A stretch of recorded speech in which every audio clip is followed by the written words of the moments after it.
నమస్తే, welcome to our channel. నేను సిరి. బుడమేరు వాగు గండ్లను పూడ్చివేయడానికి చంద్రబాబు నాయుడు గారు అయితే రంగం సిద్ధం చేశారు. సో దీని గురించి మరిన్ని ఈ అంశాన్ని మనకి వివరించడానికి మనతో పాటు ఉన్నారు TDP official spokesperson Suryadevara Latha garu. నమస్కారం మేడం. నమస్తే. మనం ఇప్పుడు చూసాం ఏపీలో అసలు ఆ వరద బాధితులు అంటే అదంతా కూడా మనం చూసాము, ఏం జరిగింది ఏంటనేది, వరద ఎక్కడి నుంచి వచ్చింది, బుడమేరు పొంగడం వల్ల ఇదంతా అయిందని చెప్పేసి మనం చూసాం. అయితే బుడమేరుకు పడ్డ గండ్లని పూడ్చివేయడానికి చంద్రబాబు నాయుడు గారు సైన్యాన్ని తీసుకొస్తున్నారని చెప్పేసి వార్తలు వస్తున్నాయి. సైన్యాన్ని పూడ్చివేస్తే అంటే గత ప్రభుత్వం దానికి కేటాయించిన అంటే పనులు కూడా ఆపేసింది గత ప్రభుత్వం అని చెప్పేసి చెప్తున్నారు. మరి దీన్ని అసలు ఎలా చూడాలంటారు? అంటే గతంలో మనం చూస్తే జగన్మోహన్ రెడ్డి ఏ రకంగా మనం చూసాం, అన్నమయ్య ప్రాజెక్ట్ కానీ ఏ గేట్లు కూడా వాళ్ళు సరైన దాన్ని మెయింటెనెన్స్ చేయకపోవటమే కానీ ఇవన్నీ చూసాం. గతం 5 ఏళ్లలో కూడా చాలా రకాల వరదలు కానీ మనం చూసాం. అదేలాగా బుడమేరు వాగు దగ్గర కూడా గండ్లు పూడ్చే అవకాశాలు అది ఉంది, అది చేయాల్సిన అవసరం కూడా ఉంది, కానీ చేయలేదు. అంటే అంతకుముందే తెలుగుదేశం ప్రభుత్వం ఏదైతే ఈ గండ్లు పడిన వాటికి పూడ్చాలనే కానివ్వండి, దీనికోసం కొన్ని నిధులు ఉంచడం కూడా జరిగింది. కానీ అవన్నీ కూడా సరైన అంటే అది యూజ్ చేయకపోగా దాన్ని దుర్వినియోగం చేయడం కూడా జరిగింది. దాని ఫలితమే మనం ఈరోజు విజయవాడకి ఈ ముంపుకు కూడా కారణమైంది అదే అనిపిస్తుంది. ఎందుకంటే ఆ రోజే కానీ అది క్లియర్ చేస్తుంటే, అంటే ఎవ్రీ టైం వచ్చే మెయింటెనెన్స్లో అవి ఉంటాయి కదా, అవి ఎప్పటికప్పుడు చేసుకుంటా వస్తే ఈరోజు ఈ వర్షాలకి ఈ రకంగా అయ్యేది కాదు. అంటే ఈరోజు అనుకోకుండా 40 వరకు వర్షపాతం నమోదైంది కదా. అంత వర్షపాతం నమోదైనప్పుడు కొంచెం ఆటోమేటిక్గా కొంచెం ఫ్లో అనేది ఎక్కువైపోతుంది. ఫ్లో ఎక్కువైపోయినప్పుడు దాన్ని ఆ సరైన ఇది లేనప్పుడు గండి పడింది, ఇంకా కొంచెం పెద్దవైపోయి మొత్తం నగరం అంతా మునిగిపోవటానికి అవకాశం కలిగింది కదా. సో దీని అన్నిటికీ కూడా బాధ్యుడు ఎవడు? జగన్మోహన్ రెడ్డి. జగన్మోహన్ రెడ్డి వచ్చి బయట వచ్చి నీతులు చెప్తున్నాడు కదా, ఆ ప్రభుత్వ వైఫల్యం అని మాట్లాడుతున్నాడు. నువ్వు ఇన్ని రోజులు ఏం చేసావు? నీకున్న ఈ 5 ఏళ్ల అవకాశంలో నువ్వు దాన్ని గండ్లు కూడా పూడ్చలేకపోయావు కదా. ఆ గండ్లు పడినట్టు అలా వదిలేయబట్టే కదా ఈరోజు ఇలా జరిగింది. ఎందుకంటే ఈ తెలుగుదేశం వచ్చి 3 నెలలు కూడా అవ్వలేదు కదా. జగన్మోహన్ రెడ్డి ఏం చెప్తున్నాడు? 5 నెలలు 6 నెలలు అయ్యింది అని అన్నట్టు మాట్లాడుతున్నాడు. అంటే ఒక గవర్నమెంట్ ఫామ్ అయ్యి ఎన్ని అపోజిషన్ లీడర్గా అంటే అపోజిషన్ లీడర్ కావాలని అడుగుతున్నావు. అసలు ఆ మాత్రం కూడా నీకు ఆలోచన లేదా? ఎన్నేళ్ళు అయింది, ఎప్పుడు వచ్చింది? సో వచ్చిన వెంటనే వరదలు వచ్చాయి. సో గతంలో నువ్వేం చేసావు?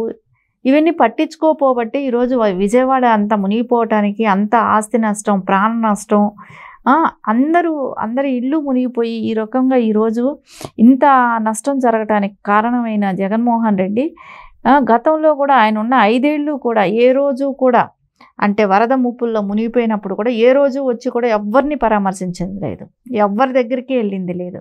కానీ ఈరోజు నారా చంద్రబాబు నాయుడు గారు డే అండ్ నైట్ అంటే రాత్రి 3 వరకు కూడా తిరిగి అందరినీ కలుస్తా వాళ్ళకి ఆహారం అందిందా లేదా ఇవన్నీ కనుక్కుంటూ రైల్వే ట్రాక్ మీద కూడా ఆయన నడిచి వెళ్ళాల్సిన అవసరం లేదు కదా. ఏ సీఎం చేస్తాడు? ఇప్పటి వరకు ఎక్కడైనా చూసామా అలాంటి సీఎంని? ఒక రైల్వే ట్రాక్ మీద నడుచుకుంటూ వెళ్ళి ట్రైన్ వస్తే పక్కకు ఆనుకొని పక్కనే గ్రిల్కి సపోర్ట్తో ఉండి మళ్ళీ అక్కడ వర్క్ చూసుకొని వచ్చిన సీఎంను మనం ఎవరైనా చూసామా? అలాంటి పరిస్థితుల్లో కూడా పనిచేస్తుంటే ఆయన మీద మళ్ళా మాట్లాడతారా? అంటే ప్రభుత్వ వైఫల్యం అని చెప్తారా? నువ్వు ఏ రోజైనా ప్రజల్లోకి వెళ్ళి నీళ్ళల్లో ఇప్పుడు తిరుగుతున్నాడు అంటే ఓడిపోయిన తర్వాత ప్రజల్లోకి దగ్గరికి వెళ్ళాలని ఇప్పుడు నీళ్ళల్లో ఇప్పుడు వెళ్తున్నావు. నీకు అధికారం ఉన్నప్పుడు ఎక్కడ హెలికాప్టర్ పర్యటన చేసి వెళ్ళావు. సో ఎక్కడా కూడా ఇప్పుడు అన్నమయ్య ప్రాజెక్ట్ గేట్లతో కూడా కొట్టుకుపోయి నైట్ నిద్రపోతున్న వాళ్ళు ఇల్లులతో పాటు కొట్టుకెళ్ళిపోయాయి, మనుషులు కూడా కొట్టుకెళ్ళిపోయారు, గేదెలు కానివ్వండి వాళ్ళ పశు సంపద అంతా కొట్టుకుపోయినాయి. అలా ఎంత నష్టం, ప్రాణ నష్టం, ఆస్తి నష్టం, ఉన్న పలంగా ఊర్లు ఊడ్చుకుపోయాయి. అదంతా ఎవరి మూలాన జరిగింది? జగన్మోహన్ రెడ్డి అంత నిర్లక్ష్యంగా వ్యవహరించబట్టే ఈరోజు ఆ ప్రాజెక్టులకు అన్నిటికీ కూడా గేట్లు కూడా కొట్టుకుపోయే పరిస్థితికి వచ్చాయి. ఇప్పుడు ఈ బుడమేరు వాగుకు కూడా జరిగిన ఆ ఇన్సిడెంట్ జగన్మోహన్ రెడ్డి. అవన్నీ జరుగుతున్నా కూడా అసలు ఎక్కడైనా ప్రజలకి నువ్వేం సహాయం చేసేదానికి వెళ్తున్నావు అనేది ఒకటి ఉంటుంది కదా. ఇప్పుడు వరదలు వచ్చాయి, నువ్వు ఏ రకంగా నువ్వు ఇచ్చావు? ప్రజలకి ఏమైనా సహాయం చేసావా? వాళ్ళకి ఆకలి తీర్చావా? వాళ్ళకి ఏమైనా మెడిసిన్స్ ఇచ్చావా? వాళ్ళకి కట్టుకోవడానికి బట్ట ఏమైనా ఇచ్చావా? ఏమి ఇచ్చావు? ఏం చేసావు? ఊరికే అలా వెళ్ళి చూసొచ్చి ఒకరోజు చూసొచ్చి స్టేట్మెంట్ ఇస్తే సరిపోతుందా? ఈ రేపొద్దున ఇలాంటివన్నీ గవర్నమెంట్ ఇట్లాంటి టైంలో ఎలక్షన్స్ కానీ రాజకీయం గురించి కానీ ఇలాంటివి పక్కన పెట్టాలి. సో ప్రజల సమస్య ఏంటో అని చూడాలి. ఇప్పుడు అదేలాగా నారా చంద్రబాబు నాయుడు గారు అనుకుంటున్నారా? ప్రజలందరినీ ఈక్వల్గా పార్టీలకు అతీతంగా ఆయన ఊరూరు తిరిగి ఆయన అంత సర్వీస్ చేస్తున్నారు. యుద్ధ ప్రాతిపదికన మున్సిపాలిటీ వాళ్ళందరినీ కూడా పెట్టి అదంతా కూడా సరౌండింగ్స్ అంతా కూడా క్లీన్ చేయించడం, నగరం అంతా క్లీన్ చేయించడం, ఫైర్ ఇంజిన్తో రోడ్లన్నీ కడిగించడం, ఎంత పని జరుగుతుంది అంటే ఒక అడ్మినిస్ట్రేషన్ తెలిసిన లీడర్ ఉంటే ఏ రకంగా ఎలాంటి విపత్తు వచ్చినా మనం ఎలా ఫేస్ చేయగలుగుతాం అనేది ఈరోజు మనం నిదర్శనం చూస్తున్నాం. ఎందుకంటే రేపొద్దున దీని మూలాన ఆరోగ్య సమస్యలు కూడా వస్తాయి. సో అవన్నీ ముందుగానే గుర్తించారు బాబు గారు.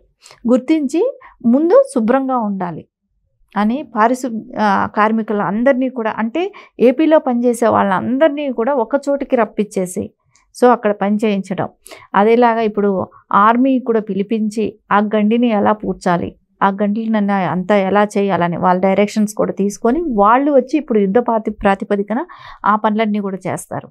సరే, ఇప్పుడు ప్రకాశం బ్యారేజీ ఎప్పుడో 100 ఏళ్ల క్రితం కట్టింది. అది 11 లక్షల క్యూన్స్ వాటర్ నిల్వ ఉండేదానికి కట్టారు.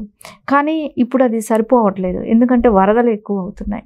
అది అంత స్ట్రాంగ్గా ఉండాలి, దానికోసం ఇంకా మరమ్మతులు చేయటం, దాన్ని ఇంకా పటిష్టపరచాలనే ఉద్దేశంతో 15 లక్షల క్యూన్స్ వాటర్ నిలబడేటట్టు దాన్ని ఇంకా ఆ ప్లానింగ్లు చేయటం కానీ ఇవన్నీ చేస్తున్నారంటే ఎంత ఫ్యూచర్ గురించి భవిష్యత్తులో విజయవాడకి ఎంత సేఫ్గా ఉంచాలి. ఎందుకంటే 100 సంవత్సరాల క్రితం కట్టిన డ్యాము, దానికి ఇంకా మనము సెక్యూరిటీ పరంగా ఇంకా ఏ రకమైన మనం ఇంకా ప్రికాషన్స్ తీసుకోవచ్చు. సో రేపొద్దున ఇంకా ఎంత పెద్ద వరదలు వచ్చినా అది తట్టుకొని నిలబడేటట్టు మనం ఏం చేయాలి అనేదానికే కానీ ఇవన్నీ ఒక ప్లానింగ్ అంటూ చేసుకురావటం జరుగుతుంది.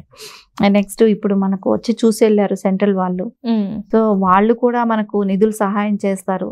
చేసిన తర్వాత దాని తర్వాత మనం దీన్ని ఏ విధంగా వాడాలి, ఇప్పుడు వరకు ఆస్తి నష్టం, ప్రాణ నష్టం ఇవన్నీ ఉన్న వాళ్ళకంతా ఎలా ఫిల్ఫిల్ చేయాలి, ముందు వాళ్ళ మళ్ళా జీవన శైలిలోకి మళ్ళీ వాళ్ళ యథా ప్రకారం రావాలంటే కొంచెం అంటే అదంతా క్లీనింగ్ అవ్వాలి. వాళ్ళ ఆస్తులు పోయినటువన్నీ కోల్పోయినటువన్నీ కూడా ఎలా రికవరీ చేసుకోవాలి. ఎందుకంటే వాహనాలు ఏవి పనికొచ్చేటట్టు లేవు.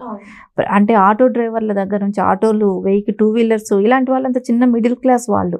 సో వాళ్ళ వాహనాలు కూడా కానివ్వండి అన్నీ అంటే దాని మీద జీవనాధారం. ఇప్పుడు ఒక ఆటో తోలుకునే వ్యక్తికి ఆటో మీద జీవనాధిగా ఉంటుంది.